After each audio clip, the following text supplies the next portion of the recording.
Alright, what's going on, you guys? Nick here with Nick Strength and Power. I've got a couple of interesting stories for you guys today, but I wanted to start out this video by saying I know that gyms are beginning to reopen this week. A lot of gyms all throughout the country and internationally are starting to reopen this week. So I just wanted to say, if you're planning on going back to your gym this week, just be safe, be healthy, and I hope you at least be smart during the process. Follow the rules, follow the guidelines, follow the social distancing, and make sure the gyms don't end up getting shut down again because people are being stupid. Now, the first story that I have for you guys today is another sad story. It seems like the bodybuilding community at large just can't seem to really catch a break when it comes to these health scares that we've been seeing lately. Guy Cisternino seems to be no exception to the health scares that we've been having in bodybuilding. So Guy apparently is in the hospital right now, believed to have a blood clot in his leg. So Guy posted this photo on Instagram where he's clearly laying in a hospital bed with a caption, "I've been having some bad calf issues this past 3 weeks. I thought I pulled it about 3 weeks ago and I got it worked on. About a week after I got it worked on, I tore it in the gym and I got it worked on again. The pain subsided, but it stayed very red and swollen. But I just thought that it was because I got a lot of physical therapy. The past 2 days, the pain has gotten much worse and the swelling has gotten worse and the redness has gotten worse." Guy explains that he's also waiting on the doctors to run some tests, but he goes on to say in his caption, "Little update for you guys who've been asking me. I'm in the ER. I'm not exactly sure what it is yet. I just got saw by a nurse that thinks it's a blood clot, so I'm waiting for testing and to see other doctors and specialists. Another day in the bad luck chronicles of Guy. All seriousness, I'm hoping is nothing by the looks, feel, and symptoms. It's definitely something. Just not sure what it is. Stay safe, guys. And God bless." So we are definitely wishing Guy a speedy recovery. Hope it's nothing too severe. Hopefully it's something less serious than a blood clot, but if it is a blood clot, we're wishing him the best because we know bodybuilders in the past have not had the best experiences when it comes to positive outcomes with blood clots in the leg. So I'm hoping to see a best case scenario with Guy, hoping to see him back in the gym and out of the hospital as soon as possible. Now, next up in the news, a Hafthor Bjornsson update. So Hafthor posted this picture on Instagram looking like he's getting ready for boxing training, says he's about to spar. Then he goes on to say, "Killer morning session." The important part about this post that I wanted to point out here for you guys is Hafthor's weight, because we saw Eddie Hall's weight yesterday, or a couple days ago when he posted that training video and said he weighed 165 kilograms, which is roughly 363 pounds. Now, Hafthor says in this caption here that he is weighing 188 kilograms, which is about 414.4 pounds. Now, he also says in the caption of this picture that when he started this journey, he weighed a whopping 206 kilograms. I wanted to make sure I get that right because that's an extreme amount of weight for a person to weigh. So Hafthor started at 206, which is 454, meaning he's down almost 40 pounds since deciding to begin this boxing journey. Now, I believe 206 was the stated weight when he attempted the deadlift back in the beginning of May. So in about a month, Hafthor has dropped almost 40 pounds. Now, you guys can double check me on that in the comment section below. You guys always make fun of my math abilities. So 206 kgs minus 188 kgs. How many pounds difference is that? I'm saying about 40. We don't use calculators over here. And if I'm not mistaken, that still puts him about 20 pounds heavier, or 40 pounds heavier rather, than Eddie Hall. If Eddie Hall is 165 kgs, Hafthor is 188. That's about 40 pounds difference. Eddie, I said, was 363, and Hafthor is 414, so about 50 pounds difference, actually. Now, keep in mind, there's also about a 6-inch height difference between the two. Eddie is about 6'2", 6'3". Hafthor is closer to 6'9".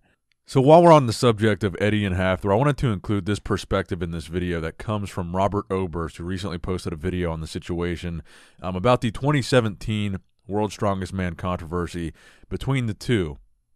Now, I thought this was an interesting way to look at the way that Thor was behaving in that video from a strongman perspective, from another competitor's perspective. This is what he goes on to say. Robert goes on to say, "I don't mean anything disrespectful to Thor from this video. I don't think he's a bad person or anything.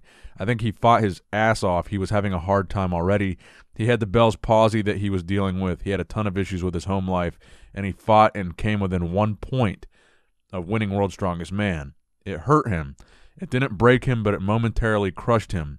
When that happens, you say a bunch of emotional stuff because you're so invested. There's no room to be cool when you're 100% invested in the competition. If I'm ready to die for this and I don't get it, I don't care if I look stupid complaining afterwards. I was ready to die for that. Now, I think that Robert raises a very good argument here about why Hafthor was acting the way he was. I've seen a lot of comments saying, he's just a bad sportsman, whatever. But he's talking about Robert coming from the perspective of a competitor, the passion that you have when you're competing in something like World's Strongest Man, that feeling immediately after losing by 1 point. You're probably going to say some things you don't mean, and you're probably going to not be the happiest camper. Now, does that excuse Hafthor's behavior? I don't think so. Was Hafthor being unsportsmanlike? I think he was. Does this offer an interesting perspective on the situation that I don't think anyone else has really given that take? Yes, I think it does.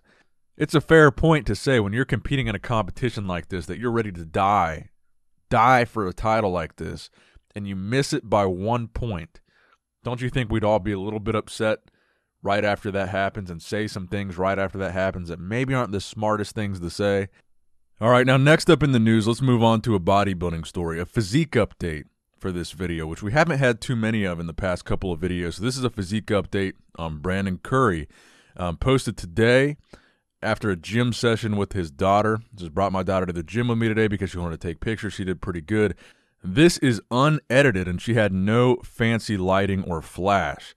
So obviously, I think Brandon looks pretty impressive and full in this photo, most muscular. He looks to be in really good shape, preparing for what hopefully is going to be the 2020 Mr. Olympia coming up in December. So I wanted to include one physique update in this video because I'm sure a lot of people, at least the hardcore bodybuilding fans on this channel, are getting sick of the Strongman news.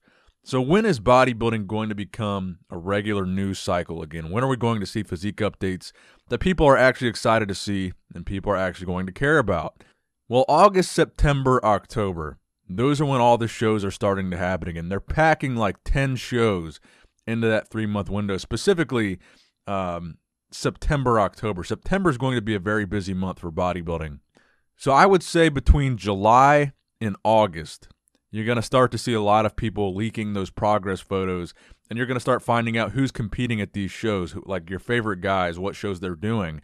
Because July and August is going to put a lot of guys 8 weeks out from the biggest shows in those lineups, or the biggest shows on that schedule.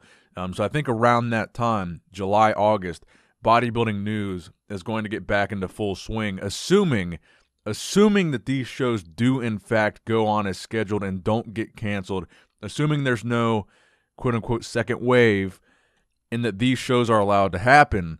I think July and August is right around when we're going to see bodybuilding news make a big comeback in a big way because, like I said, there's a lot of shows jam-packed into that fall window. And I think you're going to see a lot of bodybuilders come out of the woodwork and do those shows. And we're going to see some excitement, hopefully, August, September, October, then the Olympia in December. Now, because we're talking about the 2020 Mr. Olympia, let's go ahead and talk about the qualified competitors thus far.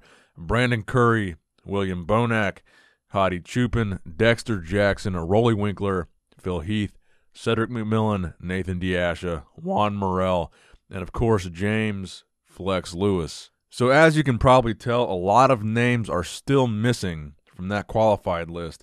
There's a lot of big-name bodybuilders that are not yet qualified for the 2020 Mr. Olympia.